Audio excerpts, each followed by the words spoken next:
श्रुति, राजेश जी और तरुण जी जब उन्होंने कहा कि हम इस प्रकार का कार्य करने जा रहे हैं, मैंने कौन सा, तो कहे कि गोबर से हम राखी बनाएंगे। तो इससे पहले भी वात्सल्य वाटिका के बच्चों ने, बालिकाओं ने गीता जयंती के वहाँ उत्सव में भी वहाँ स्वस्तिक इत्यादि बनवाए थे। तो मुझे उसका लगा कि नहीं, ये कार्य बहुत अच्छा है। एक तो गोबर की बात है और एक हाथकरघा इसको कहते हैं कि बच्चे आगे जाके कुछ भी कार्य कर सकते हैं। और गाय के गोबर से यदि राखी बनती है तो ये बहुत अच्छी बात है। लोग चाइना से लाते हैं, कहाँ से लाते हैं, कितनी महंगी लाते हैं। इसके लिए मेरे पास इतना समय नहीं था, फिर भी 22 बालिकाओं ने लगभग 28 दिन, 1 महीना उन्होंने काम किया है और लगातार काम किया है। और मेरा ये सपना था, ये मेरा सौभाग्य है कि वात्सल्य वाटिका में लगभग 30,000 राखियों का निर्माण हुआ है बालिकाओं के द्वारा। और इसके लिए मैं आगे भी चाहूँगा कि मात्र राखी ही नहीं, जैसे आगे दीपावली आ रही है तो दीपावली के में दिए वगैरह हैं, या अच्छा जो गुग्गुल धूप वगैरह हैं, या मालाएं हैं, या स्वस्तिक का स्वरूप है, ओम का स्वरूप है, ये भी हम बना करके, क्योंकि आज गाय पे लोग बाग क्या कहते हैं, कुत्ते पाल रहे हैं और गाय को रोड पे कर रहे हैं। गौ हमारी माता है, गौ हमारी, मतलब हम माता कहने के लिए मात्र हैं, लेकिन आज उसके लिए हमको ज़रूरत है कि गोबर का हम उपयोग कैसे करें। और गोबर के साथ में अभी आपने, राजेश जी ने और श्रुति जी ने नया भी एक काम करना शुरू कर दिया है, वो है पंचगव्य। तो पंचगव्य से अभी आगे भी आपसे बताएंगे, बुलाएंगे कभी आपको, कार्यक्रम शुरू हो रहा है अभी, बनाएंगे उसको। उसमें माला बनेगी और माला में भी 9 रंग होंगे। जितने ग्रह होते हैं, किस ग्रह का कौन सा रंग होना चाहिए, तो उससे वो कष्ट समनार्थ, कष्ट के समन करने के लिए भी वो कार्यक्रम शुरू होगा, वो बताएंगे आपको। तो गोबर के से, पंचगव्य से बहुत कुछ बना सकते हैं। गौ के गोबर से कुछ उत्पाद बनाए जाएं। उनका मुख्य उद्देश्य था गौ की सेवा, गौ का संरक्षण, पर्यावरण का संरक्षण किया जाए। तो उसका उद्देश्य लेके वो हमारे पास आए थे और हमने इस पर कार्य किया। और इसी को ध्यान में रखते हुए सबसे पहले इस रक्षाबंधन पे हमने कुछ राखियों का निर्माण किया।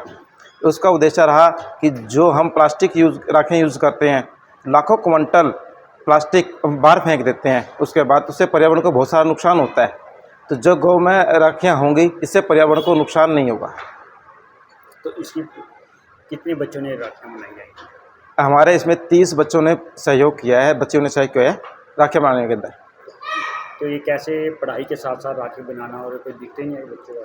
नहीं, बच्चे अपनी शिक्षा समय से करते थे और उसके उपरांत शाम को 2 घंटे राखियाँ बनाते थे। तो एक दिन में कितनी राखी बना रहे हैं?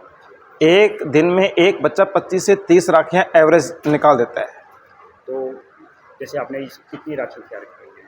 इस बार हमने 30,000 राखियाँ तैयार की हैं। कितना समय लगा इसमें? इसमें तकरीबन 30 से 40 दिन हमें लगे हैं। तो ये सारी राखियाँ कहाँ पर जाएंगी? ये राखियाँ हम बॉर्डर पे भेज रहे हैं सैनिकों के लिए। 9 अगस्त 2025 को हमारे भाई तरुण जैन जी, श्रुति जी, स्वामी जी और जिन बच्चियों ने राखियाँ बनाई हैं, उनमें से कुछ बच्चियाँ बॉर्डर पे जा रही हैं। तो क्या वहीं पर ही राखी बांधेंगे? हाँ, वहीं पे ये सैनिकों को राखियाँ बांधेंगे। तो आम जन से क्या अपील करना चाहेंगे? आम जन से हम अपील करना चाहेंगे कि पर्यावरण और गौ माता को बचाने में हमारा सहयोग दें और गौ गोबर से बने उत्पाद हमसे खरीदें, ताकि उससे लोगों की आय भी बढ़े और आय बढ़ने के बाद लोग गौओं को पालना स्टार्ट कर दें, ताकि गौ माता सड़कों पर धक्के ना खाए। महीने से हम बच्चियों को राखी मेकिंग का प्रशिक्षण दे रहे हैं। ये राखी पूरी तरह से गोबर के पाउडर से निर्मित है और टोटल इको फ्रेंडली है, जिसमें हमने बच्चियों को जो गौमय स्वावलंबन अभियान है उसके तहत हमने एक संकल्प चलाया हुआ है, हर घर वैदिक कलाई और वैदिक राखी, हर कलाई राखी वैदिक राखी, जिसका एक ही उद्देश्य है कि हम हर घर एक सात्विक रक्षा सूत्र बांधे। जो आजकल की चाइनीज राखी आ रही हैं, उन सबको हम हटाकर हर घर में वैदिक रक्षा सूत्र बांधे, जिसका उद्देश्य सभी अपने भाइयों को एक रक्षा सूत्र के साथ उनको रक्षाबंधन से बांधना है। और यही हमारा इस बार के रक्षाबंधन का उद्देश्य है कि बच्चियों के माध्यम से हम हर भाई को सुरक्षित करें, उनके स्वास्थ्य को सुरक्षित करें।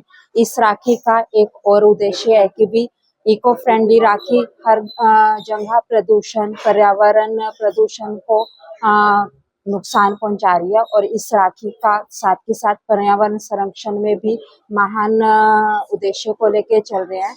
जो भी हमारी वैदिक राखी है वो डिसॉल्व भी हो सकती है, उसको हम एक खाद के बाद में खाद के रूप में प्रयोग कर सकते हैं। तो पर्यावरण संरक्षण गौ संरक्षण इसका महान उद्देश्य है और यही संकल्प हम हर बच्चे के माध्यम से घर घर पहुंचाने का प्रयास कर रहे हैं। ये राखी राखी बनाने की प्रेरणा मैंने पिछले जून में एक प्रशिक्षण सत्र किया था 10 दिन का। वहाँ पे हमें गौ उत्पाद से निर्मित अन्य कहीं ज्यादा हमें उत्पाद सिखाए गए थे। जैसे हमने भगवान के विग्रह बनाए थे, साबुन बनाए थे और उसके अलावा हमने गोमूत्र शैम्पू वगैरह बनाए थे। उसमें से ही एक हमारा जो था ये राखी था। राखी का वहीं से मेरे को प्रशिक्षण मिला। करनाल हमारा इसका सेवा भारती का प्रांत कार्यालय है और वहीं पे हमें इसका प्रशिक्षण मिला और वहीं से हमारे अंदर ये प्रेरणा आई कि भी हमें इस बार रक्षाबंधन के दिन इस संकल्प को लेके घर घर जाना है और घर घर इस रक्षा सूत्र को पहुंचाना है। तो कितनी राखी आपने बनाई इस बार हमारा इसका लक्ष्य था 21,000 राखियां हम हर घर पहुंचाएंगे और 21,000 राखियों का संकल्प लेके ही हम चल रहे हैं। और ये संकल्प हमारा रक्षाबंधन तक तो रहेगा ही। रक्षाबंधन के बाद भी हम इस राखी को सीमा स्थित बॉर्डर पे सैनिकों को पहुंचाएंगे जो हमारी देश की दिन रात सुरक्षा कर रहे हैं। हाँ, उन सैनिक भाइयों को हम इस रक्षा सूत्र के बंधन से बांधेंगे ताकि उनका और मनोबल बढ़े और वो हमारे साथ ऐसे ही हमारी सुरक्षा करते रहे। दिन रात जो मेहनत करते हैं उनको इससे एक और मनोबल उनका बढ़ेगा हमारे देश को सुरक्षित करने का। कितना समय लगा आपको जितनी क्वांटिटी में आपने जो राखी बनाई है कब शुरू की आपने? ये हम पिछले 9 जुलाई से गुरु पूर्णिमा से हमने इसको शुरू करा था और ये ना सिर्फ कुरुक्षेत्र में बल्कि ये कुरुक्षेत्र के अलावा करनाल और जगाधरी में भी बनाई जा रही है। इसके प्रमुख प्रशिक्षक आशीष बघेल जी हैं और इसके जो संयोजक हैं वो अपने तरुण जैन जी हैं। तरुण जैन जी इसके प्रमुख प्रशिक्षक हैं और आशीष जी नागपुर जैसे आप जानते ही हैं कि भी राष्ट्रीय स्वयंसेवक का जो पहला केंद्र था वहां से शुरू हुआ था। कुरुक्षेत्र से बनी राखियां वहां पे भी गई हैं। तो ये सब सेवा भारती के तत्वाधान में इस कार्यक्रम को किया जा रहा है। गोमय स्वावलंबी यात्रा इसके साथ मिलके काम कर रही है और गोमय स्वावलंबी यात्रा के जो प्रमुख हैं वो तरुण जैन जी हैं।